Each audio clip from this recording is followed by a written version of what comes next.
Cette semaine, je suis allé chez mon ami Gilles. Il m'a présenté sa nouvelle presse à sirop et toute son équipe.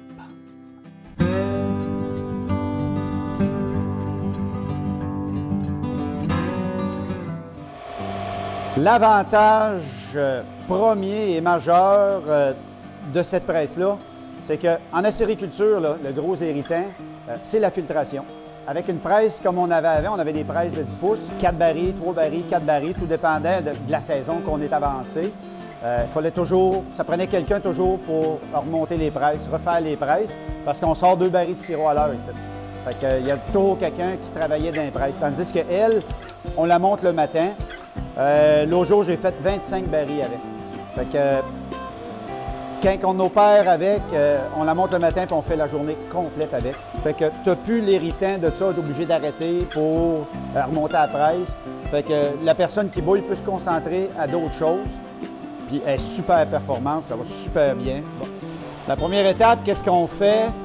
Quand on change nos pannes, on vide l'eau sucrée dans la sirotière. Et un coup, nos pannes sont changées, on se sert de la presse pour remonter l'eau sucrée dans les pannes. Fait que le processus, c'est on a quelques valves à ouvrir et à changer pour être sûr que ça n'y aille pas dans la presse. Puis, on part la presse. Fait que là elle remonte son eau sucrée qu'elle prend dans la sirotière sans passer par aucun filtreur. Donc, on ne salit pas rien, on se sert juste de la pompe pour recirculer notre eau sucrée, c'est tout. Logiquement, cette grosse presse-là devrait fonctionner avec un gros compresseur, un moteur de 3 forces ou de 5 forces avec une tank de 10, 20, 30 gallons, des grosses tanks. Nous, on fonctionne avec un petit compresseur de maison pour faire des moulures, tout simplement. En mode filtration, c'est parfait. La seule place que vraiment qu'on aurait besoin de plus d'air, c'est justement quand on vide la sirotière, quand on la dessucre, ça prend plus d'air. Mais elle fait quand même la job, sauf qu'il marche plus longtemps, c'est tout. Dans des journées de bouillage plus importantes, il est arrivé à quelques occasions que en fin de journée, il restait encore du sirop, la journée n'était pas finie de bouillage. Elle était rendue au bout. Elle était vraiment rendue au bout. C'est plus encrassé. Fait que moi, j'ai démanché juste 2 passes que j'ai vidées. Il y a un spaceur qui va ici que j'ai remplacé. J'ai ouvert, j'ai rentré mon spaceur. Fait qu'autrement dit, il y a juste 2 passes qui étaient en fonction. Mes 2 passes, ça équivaut quand même à... Je suis capable de faire 5 barils avec ça facile. Fait que ça m'a permis de terminer ma journée sans être obligé de toute la dessucrer, toute la vider. Ça a pris 15 minutes, tout était fait. Fait que, tu sais, c'est plus stressant. Les autres, en fin de journée, c'était toujours là, 10 pouces, que il te restait ta sirotière à vider, puis là, ça coulait plus. Il fallait que tu remontes ta presse. Tandis que là, regarde, j'ai remonté ça, ça a pris 15 minutes, même pas. C'était tout fait. Puis en fin de journée, ce que tu fais, quand tu veux la dessucrer, tu fais juste renlever ta plaque. Tu repousses tout ton bloc avec le cylindre, puis tu la dessucres. Tu ne perds rien.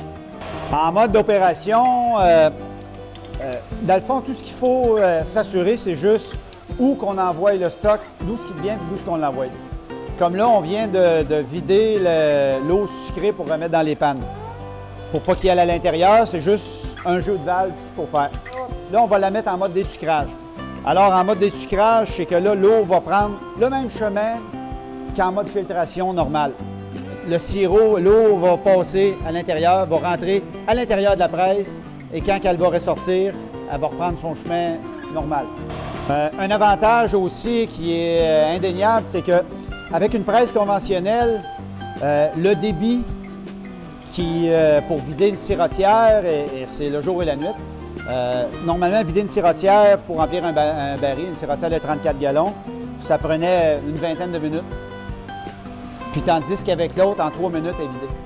Parce que c'est justement, c'est pas le même débit, tu veux pas la colmater trop vite, fait qu'on y allait plus tranquillement aussi.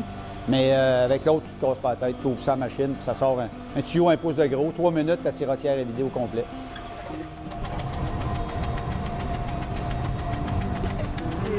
Il est frais remonté, fait que il est en bas, il était peut-être à 5 ou même pas à 10 livres. mais en temps d'opération normale, il va monter entre 10 et 20 livres. On va faire un test, comment ça prend de temps à remplir un baril de 34 gallons.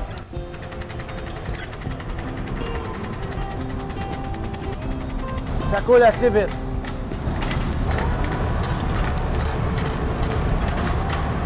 Il arrive plein, ça va prendre aux alentours de 4 minutes.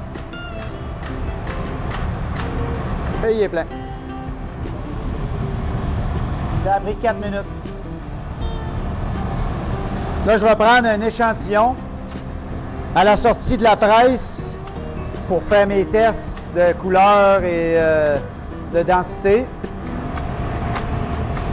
Fait que j'ai mon échantillon prêt à aller faire mes tests avec. Le résultat me donne 19,1. C'est du très foncé, goût prononcé. Mais on est en fin de saison, puis le sirop, le goût est très bon. Là, on va être en mode désucrage. En mode désucrage, je fais passer du filtrat à l'intérieur par le même chemin que quand on filtre. Le filtrat va passer à l'intérieur de la presse. Il va se charger en eau sucrée. Il va tout ramasser le sirop, il va la sortir. Normalement, on run 12 minutes. Je suis rendu à peu près à 2 degrés Brix. C'est ça. C'est la seule fois que ça prendrait vraiment plus de débit au niveau du compresseur. Mais regarde, ça prendra juste un peu plus de temps. Fait que ça, c'est du filtrat avec du sirop. Là, présentement, elle doit sortir à 50 degrés Brix. Mais dans quelques minutes, elle va éclaircir. Nous, on l'envoie directement dans l'évaporateur. À 2 degrés Brix, ça ne vaut plus la peine de le renvoyer dans l'eau d'érable parce que ça, cette eau-là, tu ne peux pas la repasser dans le séparateur parce que c'est chargé de minéraux et tu vas tout colmater tes membranes. Fait que c'est très important. La seule place qu'on pourrait l'envoyer, c'est dans le concentré. Là, on va vider la presse, soit là 18 barils de fête. Là, on est en fin de saison. Fait que là, on la vide. Dans le fond, il faut enlever. On enlève l'air, la pression à l'intérieur du cylindre.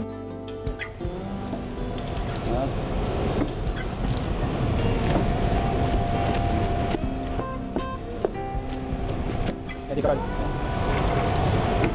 Que oui, il y a des résidus qui vont tomber dans le fond. On essaye le plus possible de le mettre à l'intérieur, mais même si ça tombe dans le fond, c'est pas grave, ça se ramasse très bien après.